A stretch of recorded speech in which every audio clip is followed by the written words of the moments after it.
Welcome to Stereo 3D Productions, everyone. Carolers? Really? There's no way. Are those Santa's elves? Bro, it's not even Halloween. Are they smoking crack in the North Pole? For fuck's sake. Listen, you little fuckers, come back in December with your Christmas shit. But we're spreading the joy of the holidays. I'm trying to make a video for Halloween season and Jingle wait, bells, stop, jingle stop. bells, jingle all the way. It's not Christmas, Oh, bitch, it's fun fucking it is. Halloween! Oh my god, the fucker's gonna go! Oh my god, we gotta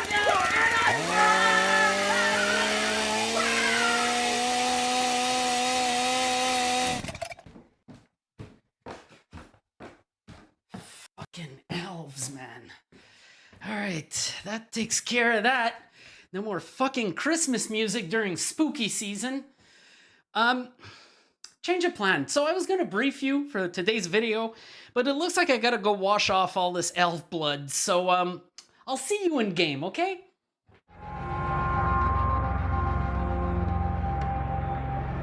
This video has been a long time coming, and the timing could not be better since it's soon Halloween and we can all use new top-notch horror in our VR libraries. That's right, Visage is making a return to Stereo 3D Productions a whole 6 years after its first appearance on the channel back in 2018 to nearly this very day. This video will contain instructions on how to get Visage working in VR, and these could be subject to future change. If there are any updates in the future, I'll leave them in a pinned comment, so please look out for one of those when you watch this video. If you don't see any pinned comment, just keep watching and enjoy your stay.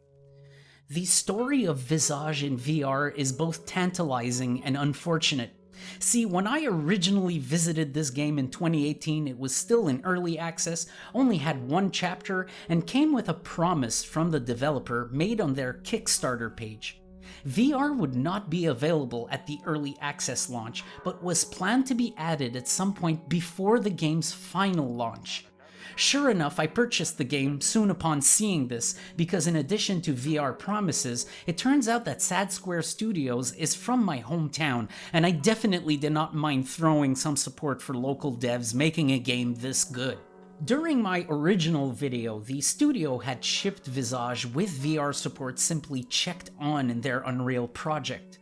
The implementation itself was non-existent, but players could forcibly enable VR with a launch parameter, and even though the UIs didn't work, the menus didn't work, and the mechanics were barely responsive, some of us actually managed to get far enough into it to get a glimpse of how visually excellent this game would be for VR.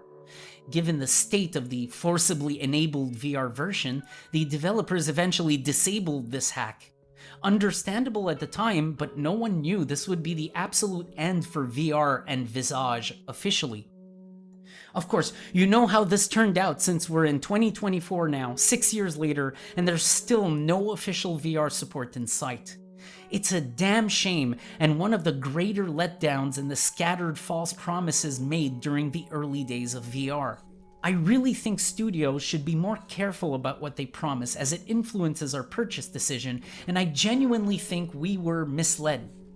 All I can say is, it's never too late, and from what I've seen while creating this video, I can't help but think a VR implementation would not be that big of a task. The injector can handle most of it very well, the performance is good, and the visuals are great. This is so tantalizingly close. VR would also still welcome this with open arms. I hope you all get back together one more time to give us a native VR implementation of this gem. In the meantime, today we're going to finally try to do this thing justice by running the game with UEVR Injector. A giant step above the hack we saw in 2018 that was almost unplayable, and hopefully our first real step into Visage the way it's been meant to be played all along since day one, in virtual reality. Of course, before we take a look at the game in VR, we have to get UEVR Injector set up, so let's get to that first.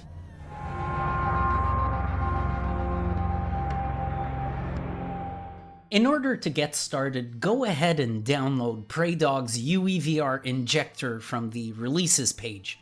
There's going to be a link in the description. Once you've downloaded the zip file, extract its contents into a folder of its own.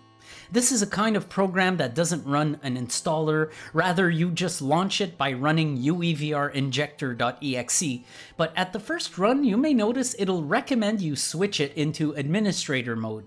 Instead of having to do this every time, what I suggest you do is you right-click on UEVR Injector.exe, go to Properties, and then in the Compatibility tab, check the option to run this program as administrator. Hit OK, and next time you launch the app, Windows is going to prompt you for permission, and the injector will now be launched with admin permissions. Now for this setup we need two things, a profile and a mod. These are available on the Flat2VR Discord, which I highly recommend you join if you haven't already. There will be a link in the description to this server, and a second link in the description to the very post that contains the game's profile and the extra mod we also need. The file Visage crossmod.zip is the crosshair mod, and the file Visage Win64 shipping.zip is the UEVR profile. Keep these two in a folder somewhere. After downloading the two files, first let's import our profile. Run UEVR Injector and hit Import Profile on the left. Navigate to where you saved our two zip files earlier and pick the Visage Win64 shipping.zip file. There we go, our profile is now imported. Next, we want to install the crosshair mod. This will improve head-aimed interactions in the game, and you'll see why we're really going to need this later. Open Steam and right-click on Visage, then go to Manage, then Browse Local Files. This will open the game's root folder. Now, extract the Visage CrossMod archive into a folder of its own and go inside this extracted folder where you'll find the subfolders Logic Mods and Win64. In the game's root folder, navigate to Visage, then Content, then Packs. Copy the folder Logic Mods from Visage CrossMod and paste it into your Packs folder. Next, from the root of your game, go again to Visage, then Binaries, then Win64. In Visage CrossMod, open its Win64 folder, copy the contents and paste everything into the game's Win64 folder. Voila, we now have our crosshair mod installed. With our profile and mod ready, it's time to launch the game in VR. Start up your runtimes, virtual desktop, SteamVR, Oculus, whichever you're going for, and open UEVR Injector and pick your runtime mode, OpenVR or OpenXR. Now launch Visage, and as soon as the game is running, tab over to UEVR Injector, open the Processes dropdown and pick Visage. If tabbing out proves difficult, it could be because the game is running full screen. In that case, let it finish launching, go in the video options and set it to windowed, which will make it easier to switch to UEVR Injector. When you hit Inject, the game will almost immediately go over into your headset. Once you get into Visage, you'll notice that no, this time we don't have this weirdly cool title screen. Yes, it is 3D, but there's no horizontal rotation, which absolutely sucks. Good thing the whole game isn't like this, and this is after all an injector, so we're gonna accept it. First, because I'm using SteamVR through Airlink here, I wanted access to FPS VR, my damn system button opens the SteamVR dashboard. This is the button meant to be used to open the game menu and inventory, so we have to create ourselves a binding to fix this. Keep in mind this trick does not work through Virtual Desktop, but through Oculus with SteamVR or Steam Link, open the dashboard and go to Controller Bindings. In Bindings, click on Custom, then on Edit this binding. Uncheck Mirror Mode, and then in the right joystick, under Use as Joystick, hit the Edit icon. Click on None next to Click, and in the list, select System button. Hit the save check mark for the use as joystick section and voila, back out of this section. Now your right thumbstick, when pressed, will open the inventory, and when held down for 2 seconds will open the game menu. Good thing that there is no use for pressing down the right stick in this game at all, and we can actually use this mapping for something else. Again, note that this trick does not work with virtual desktops, so if you want to use your motion controllers with that runtime, you will need to do some walking to the keyboard to open the game menus. Speaking of walking to the keyboard, I don't have a binding on my controllers for opening the UEVR menu, so I'll just reach for the insert key on my Bluetooth numpad here. The insert key opens the UEVR Injector menu. First things first, since I'm using OpenXR right now, under runtime, I can set the resolution scale, and because I've been trying all sorts of profiles on the Discord, this value is way too high. I'll keep it as close to 1.0 as I can, as close as this damn slider will allow me anyways. We're going to take care of the resolution later.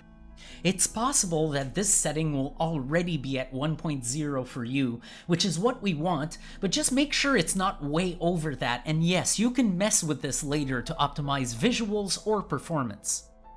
Let's go to the Input tab.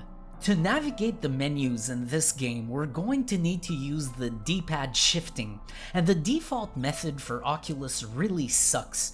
It's right thumb rest and left stick, which I keep activating accidentally because I rest my thumb. That's what it's called after all. When you hit it accidentally, it halts your movement, which in this game is a scary thing to have happen. So I changed my D-pad shifting method to the far superior head gesture left stick option. With this option selected, to perform D-pad inputs, raise your left hand to the side of your head, at which point your left stick becomes a D-pad. You're also going to get haptic feedback to confirm this. Next, go to Camera and make sure that decoupled pitch is enabled. This is always of utmost importance, but in this case, honestly, I cannot stress this enough. You do not want to play this with this option unchecked. It will cause even the most hardcore of VR legs to crumble. With this enabled, your game will always keep your view straight and level, matching your head's actual vertical orientation. Now, before you start a game, make sure to hit Set Standing Origin. Being properly centered is very important with this retrofit, as we'll see later in the video. Go ahead and launch into a new game from here. The cutscene at the beginning is truly suboptimal, by the way. Not only do we have some weird camera movement and awkward positions, but our horizontal rotation is locked. Good thing that thanks to decoupled pitch we can look up and down freely, but this is about as bad as it gets in terms of a retrofit VR cutscene anyway. The silver lining here is from my experience with this game, these are few and far apart, with most events happening while you're in control of your character. Now, once you load into the game, again, in my case, since I had been messing around with profiles, I noticed a sort of eyesore in all the shadows. If this happens to you, open the UEVR Injector menu and go in Console CVARs, and in the first slider, the one for ambient occlusion, move it around left and right. Mine started off at -1 for some reason, which is incorrect, and then back to the lowest value possible. This will make the eyesores disappear. Close out of the UEVR Injector menu, and now it's time to use our fake system button. Hold your right thumbstick down 2 seconds and release it. The game menu will open. Now raise your left hand to the side of your head and use your stick to navigate the menu. We're going to Options and then to Video while I have FPS VR running, of course. Keep in mind that the game's resolution option won't affect anything else than the desktop window size. The actual resolution of the game is tied to what your VR runtimes are set at. In my case, my Oculus runtimes are set at a 1.2 multiplier, so SteamVR picks that value up. So if you're looking to change your resolution, just change the value directly in the runtimes you're using. The next important option is Resolution Scale. This option is presented wrong in this game. It should be a slider with a percentage value, but we have named tiers instead. Just pick Epic, which I highly suspect is 100%. Yeah, this game upscales unless you're setting this to Epic. I find that super weird. Disable vertical sync, even though I think UEVR already kills it off just to be safe. And for the rest of the settings, post-processing, effects, and details did not make much of a difference, but lowering the shadows one notch can get you a bit of a boost. For performance, you'll really want to scale it by playing with your runtime's resolution more than anything else. Now, I've got the anti-aliasing disabled because the methods the game uses are awful, and at the end, the setting I have now is already very clear in terms of resolution, so no anti-aliasing is really necessary. Now, if you need to know the controls, unlike the days of the RE framework mods where we had to figure out the bindings for ourselves, this time around, Prelude has given us this insanely detailed documentation of UEVR Injector along with a very important section containing a list of default bindings. This is going to let you know what each motion control input corresponds to as gamepad input for the game. Once you read this list, you'll basically know all the control bindings in almost every UEVR retrofit. There's going to be a link to this list in the description. That's about it.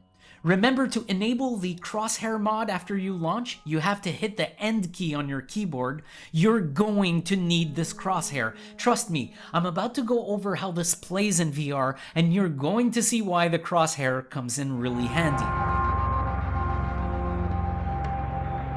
I'll just get it over with the issues first, and I'll even say this right away. This retrofit is good, but not good enough for someone who's looking to buy the game and jump right into it in VR.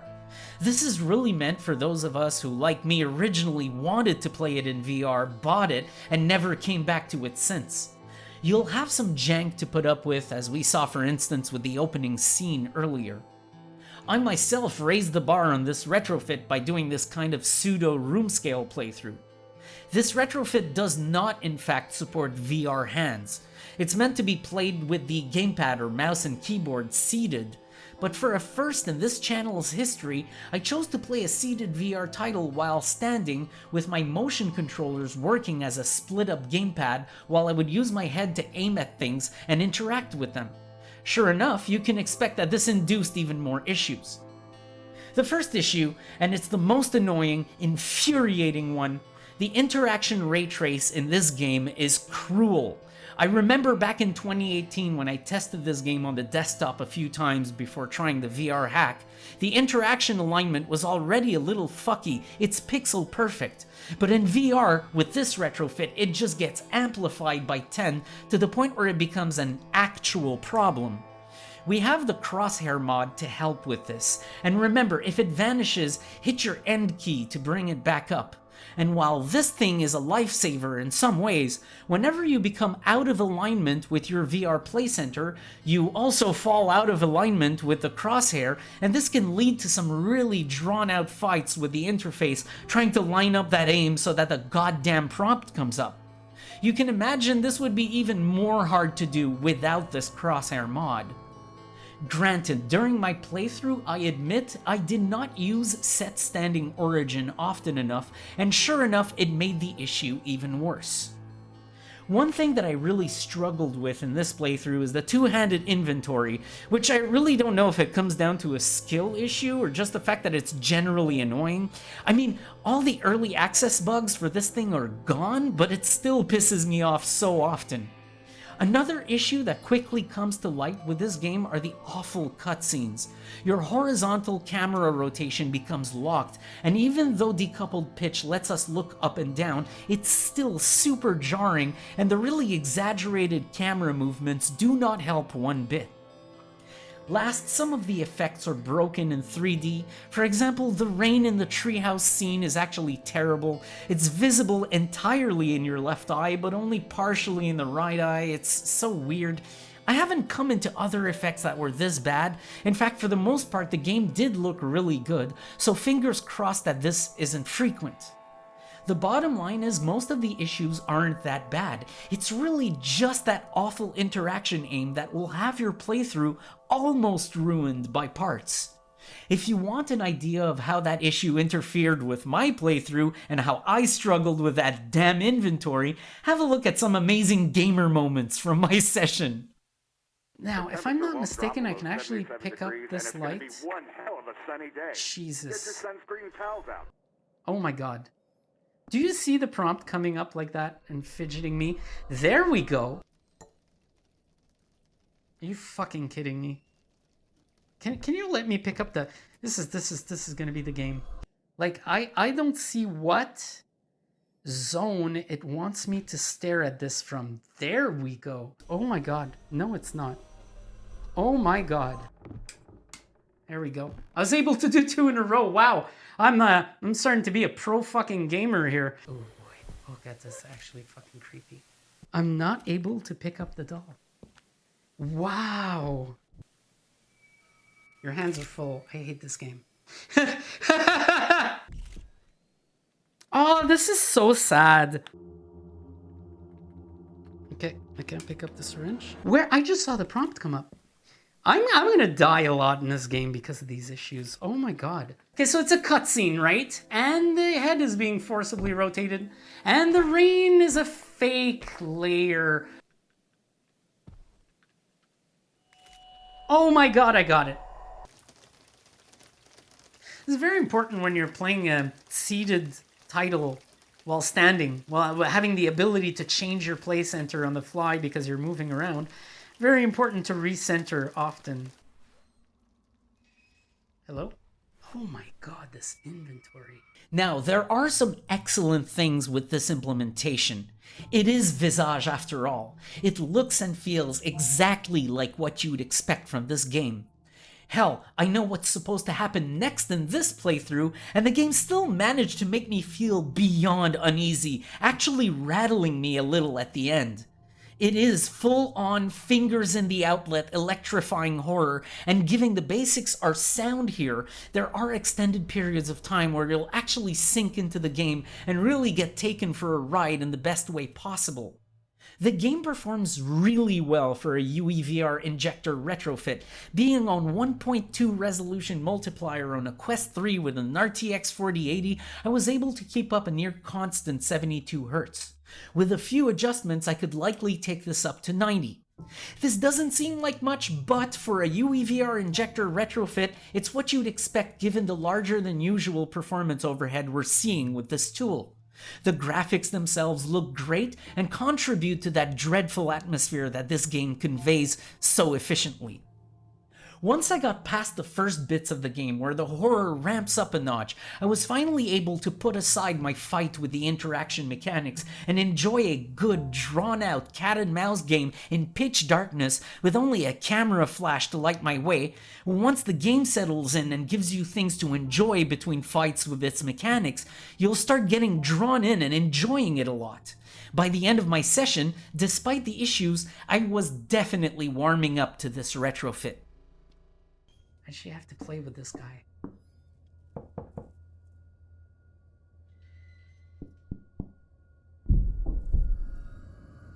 Oh man. I kind of rushed into this in the sense that I did all the settings and everything and I wanted to be ready to play. I'm gonna have to give my impressions while I'm going through it, but this looks amazing, by the way. First off, it just has such a good aesthetic. Right now, what I'm trying to do is I'm trying to liberate the house before I go down there. So I want to make sure that everything's accessible. I don't think it's going to be entirely necessary, though. Oh, yeah, here she is. So I have to go up to her. And she starts her animation, but I have to get the fuck out of here. I have to like back off, otherwise she makes you fucking batshit insane in 1 second.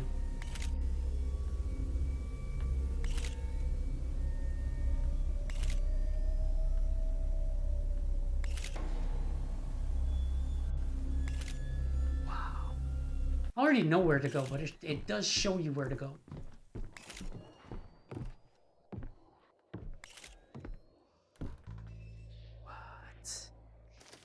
Cool. Alright, stop it. Oh, nice. I'm with you, Lucy. Stay with me, Lucy. It's bad, Lucy. It has to go away. Don't tell anyone, Lucy. Me and you. I want to help you. It's not what it seems, Lucy. Oh no, not this. Oh god, she's fucking creepy, man. I do not remember this. Okay, got something, we got something. Got something. Got some flickering light. I'm not gonna look behind me. This is gonna scare me. This is gonna come from behind me. Oh, oh, oh. You assholes, that was a paranormal event. That was not actually anything other than a paranormal event. Ah! Do I have to say hi to her? Well, I mean, I'm gonna try. Hey, Lucy. Okay, cool.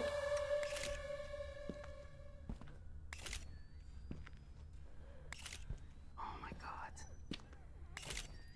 Oh no, no, no, no, no, no.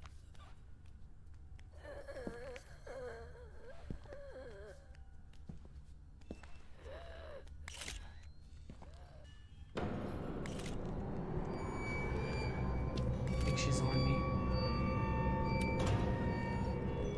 Or not. Jesus.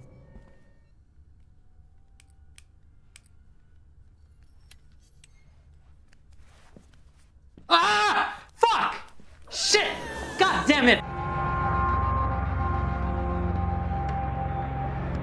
Finally, we're playing Visage the way it's meant to be played.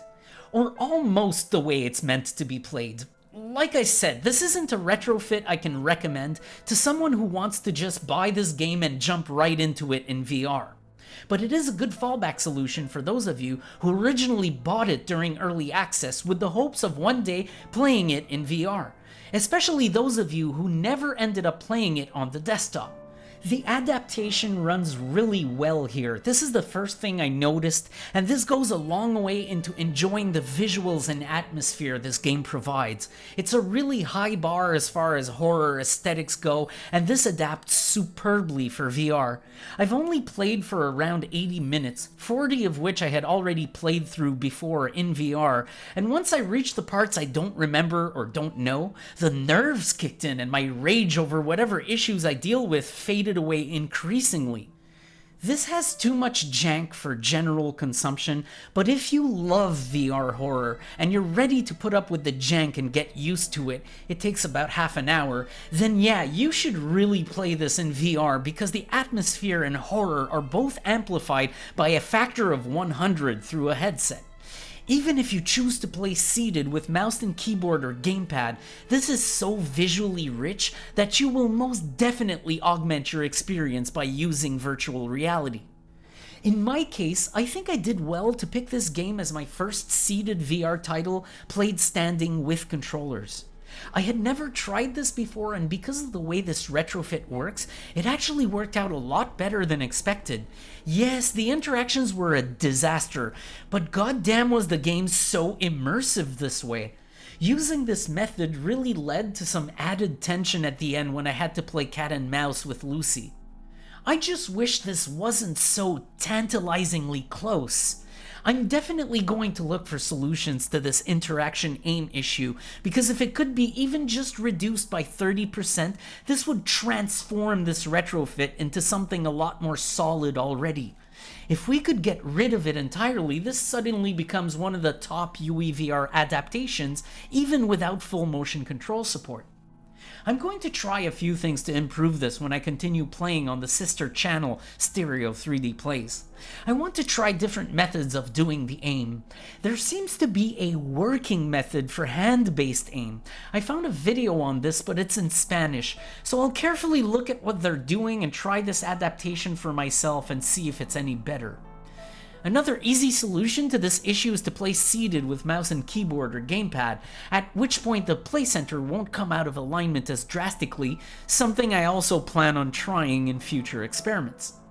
Speaking of Stereo 3D Plays, the second channel, I invite you to join me over there. It's not only been a productive journey so far, I've been posting content regularly on that channel since launching it, but this also happens to be one of the best years to date in terms of production for me. It looks like I'm reaching a 2017 pace again, and that's all thanks to this second channel. Let's Play series, experimental videos, plans for future showcase productions on the big channel. There's tons of content to enjoy, including the future play sessions of Visage. In fact, I plan on very soon posting a long-form version of the gameplay performed for this video on there. So head on over, there'll be a link in the description. Alright, that covers everything for Visage for the time being. I've got some other projects for the big channel, so be on the lookout for more soon, especially in regards to UEVR Injector. This has been Stereo 3D Productions. Thanks for watching all the way, and I shall see you next time.